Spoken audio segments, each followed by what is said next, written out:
Y en esta serie de podcasts en donde estamos tocando toda esta información que está saliendo día a día, acaba de salir precisamente hace 2 días el informe de la Real Academia de la Lengua. Precisamente de la Escuela Cervantes. De la Escuela Cervantes, en donde, bueno, lo que estábamos hablando ahora, ¿no? Ratifica simplemente lo que ya muchos de nosotros conocemos, muchos de nosotros sabemos, que el español es la lengua más hablada en el mundo, ¿no? Sí, señor.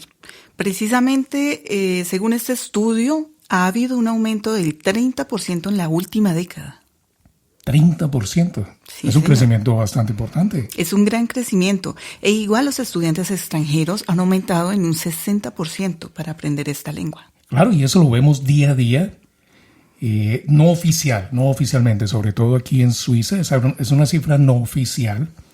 No sé por qué no le han colocado la misma atención, pero muchos de los estudiantes, muchos de los compañeros de colegio de nuestros hijos estudian español, hablan español o conocen o lo entienden. No, tal vez no lo hablen bien, pero sí comprenden mucho el español.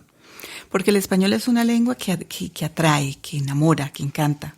Entonces mucha gente cuando te escucha hablar el español siempre quieren, a pesar de que tú ya estás integrada con la lengua del país, siempre quieren practicar contigo el español, hablar una que otra frase. Entonces sí, la verdad es que el español se ha posicionado en uno de los idiomas más importantes a nivel mundial. Yo creo que eso ayuda a ir superando esa estigmatización de la cual ha sido de pronto, digámoslo así, víctima, ¿no? Los hablantes de lengua hispana, de castellano,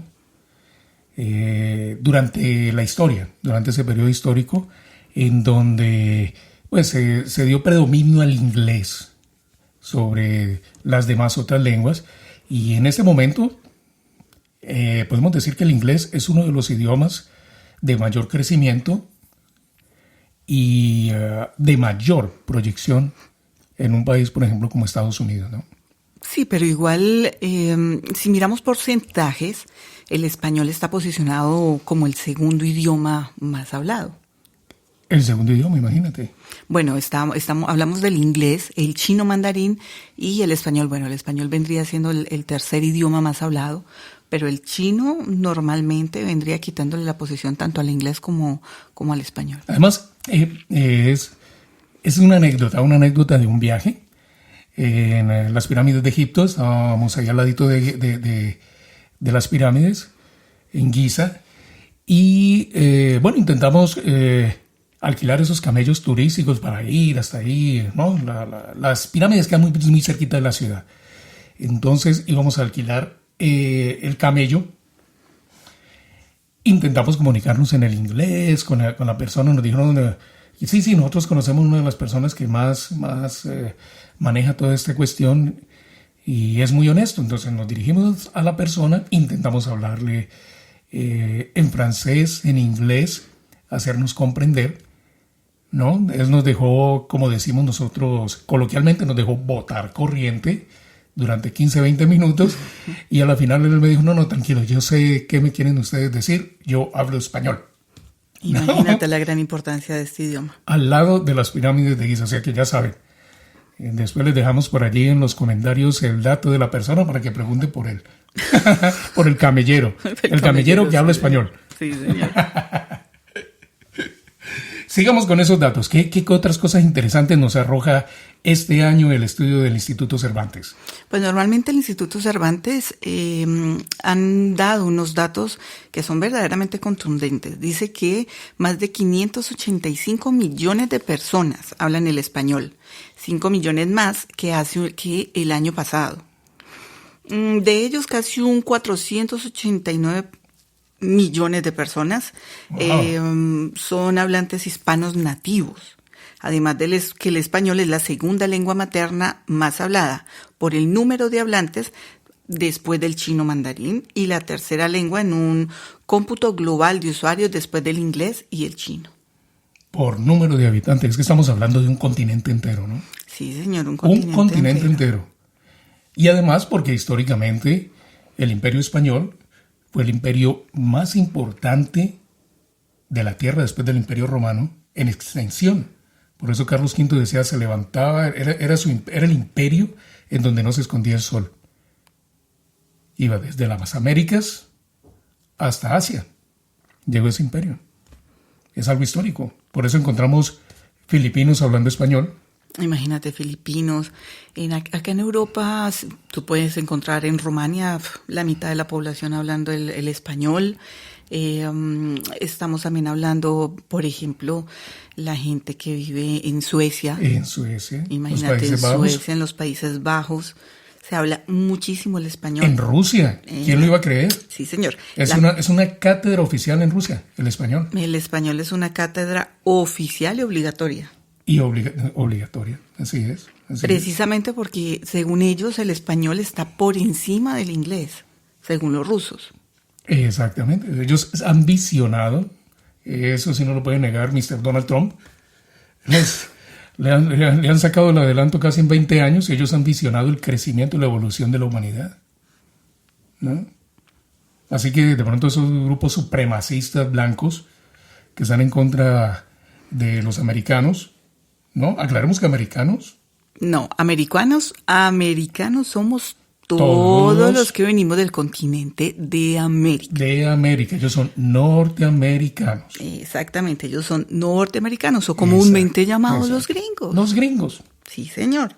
Pero americanos somos todos aquellos que venimos del continente americano. Así es, así que esos grupos supremacistas lamentablemente les va a tocar algún día aprender español. Sí, señor. Y para resumir un poco, hay que decir que el español es una lengua viva. Exacto, es una lengua en continua evolución. Y en expansión. Sí, y en expansión. Y en expansión. Exactamente, en expansión, está en crecimiento continuo.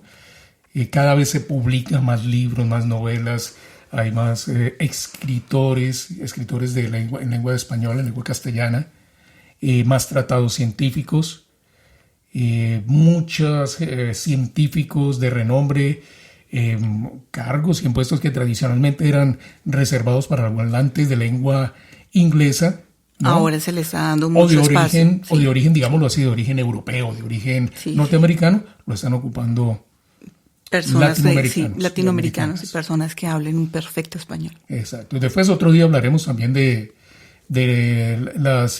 las niñas menores de las Américas, que son las colonias holandesas, francesas, que hay inglesas que existen extrañamente todavía en nuestro continente. Es una cosa muy, muy, muy extraña. Bueno, pero también hay que decir el hecho de que todas estas plataformas de internet, plataformas, por ejemplo, como que han salido ahora en streaming, por ejemplo, Netflix, HBO, Amazon, bueno, valiendo la cuña, han servido mucho también para la expansión de este idioma como tal. Ha sido el punto de inflexión en el crecimiento de nuestro idioma.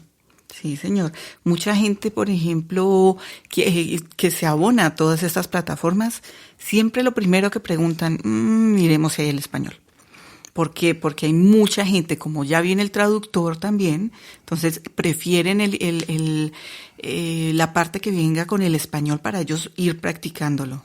Y es los estrenos más importantes de Netflix se hacen generalmente en lengua española. Sí, señor. El Netflix que nosotros vemos aquí en Europa, bueno, viene chivateado. Antes de que lo veamos muchas veces acá, ya lo están viendo en el continente americano. Así que otro dato, hay que llamar a los del Cervantes para que se vayan actualizando también, sí, con las plataformas, los streams. Dato curioso, sí. Bueno, y esas son las novedades de lo que está pasando en el mundo a nivel de tecnología, a nivel de ciencia, de política. Y aquí lo tienen ustedes en otro de nuestros podcasts para que ustedes no se los pierdan. Todos los días vamos a estar enviando podcasts a través de esta bella plataforma, Integrarte Channel, para que ustedes vean los especiales, podcasts, televisión, aprendan idiomas y sigamos adelante el español. Es una lengua viva. Una lengua